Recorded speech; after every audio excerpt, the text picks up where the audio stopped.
მე ვარ ცაბუნია ვართაგავა, 33 წლის სოციალური მუშაკი და სამოქალაქო აქტივისტი.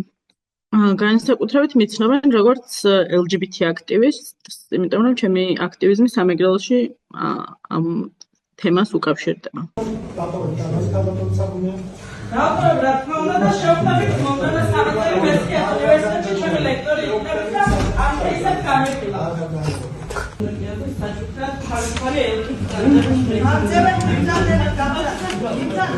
ეხლა ვმუშაობ სენაკის ფსიქიკური ჯანმრთელობის ცენტრში, სტაციონარულ განყოფილებაში, სადაც ფსიქიკური ჯანმრთელობის პრობლემის მქონე ადამიანებს ვეხმარები სხვადასხვა სოციალური პრობლემების გადაჭრაში. ყოველ დღე დავდივარ სამსახურში და სამსახურის მერე მივდივარ ხოლმე აქციაზე.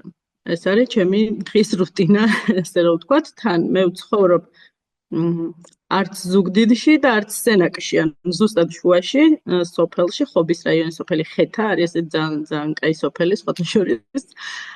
და ზუსტად თანაბრად არის თითქმის დაშორებული ორივე ქალაქი. ანუ სხვა მუნიციპალიტეტში ვმუშაობ და მეორე მხარეს სხვა მუნიციპალიტეტში დავდივარ ხოლმე აქციებს. ვაორგანიზებ აქციებს, უბრალოდ დავდივარ არა. გამოცხადებული პრეზიდენტის ხელმოწერილ კანონს არ ვაღიარებ. ანუ არ მოიწ. თვით გამოცხადებული პრეზიდენტის ხელმოწერილ კანონს არ ვაღიარებ. ადმინისტრაციული სამართლებრივი საქმის წარმოება დაიწყება ხო და როგორ დაიწყება ჩემს იდენტიფიცირებას ვერ აკეთებ. ხო, ესე იგი ვარ იდენტიფიცირებადი, ხო? უშუალოდ აქტივიზმში გააზრებულად, როცა შევედი, იყო 2013 წლის 17 მაისი.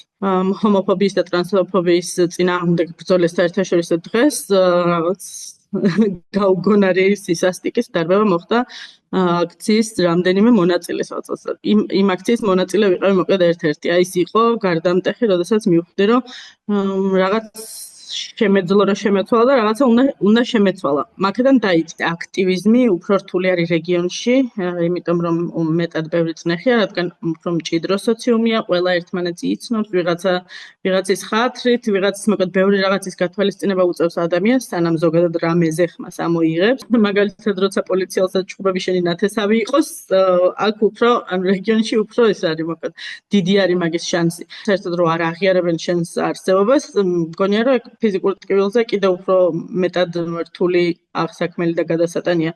ეგ ამბავია, ხშირად ყოფილა ეგეთი შემთხვევა წარსულ წლებშიც, რომ საერთოდ არ გაღიარებენ.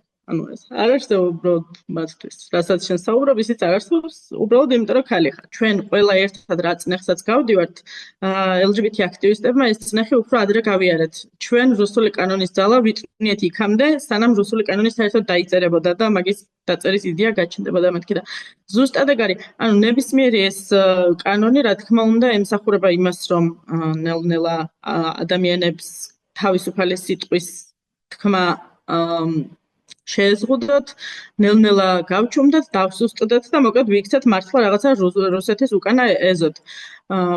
რუსული კანონის ფუნქციაც ზუსტად ეგ იყო. ოფშორების კანონიც ეგრე არის, ზუსტად რუსეთის უკანა ეზოდ ქცევას პირველ რიგში ეგ განაპირობებს, რომ უამრავი ეს ფულის გასათეთრებელ ქვეყნად ვიქცევით ვიღაცებისთვის და რა თქმა უნდა პირველ რიგში ბიძინა ივანიშვილისთვის. პროპაგანდა როგორც ასეთი არ არსებობს საერთოდ, როცა ეხება საქმეს ისრა და გენდერს. ვერანაირი პროპაგანდით ორიენტაციას ვერ შეიცვლით და თუ სქესი და გენდერი იცვლება პროპაგანდით, მაშინ თქვენ ყველა აქედან გეები და ლესბოსელები გახვალთ, იმიტომ რომ LGBT აქტივისტები. რაც შეეხება ეგრეთ წოდებულ ანტი-LGBT კანონს, მანდაც მოკლედ ის არის ბოლო მოსინჯვარი ისედაც ხო ნებისმიერ საკითხში LGBT თემი ყოველთვის ან უხილავი იყო, ან თუ ხილვადი იყო, რაღაცა იმდენი წნეხის ქვეშ იყო, რომ რაღაცა ელემენტარული ადამიანის უფლებები რაც არის, მაგისთვისაც კი ესე ბრძოლა გვიწევდა და ამ კანონის ამუშავების შემდეგ ალბათ ეს ყველაფერი უფრო გართულდება.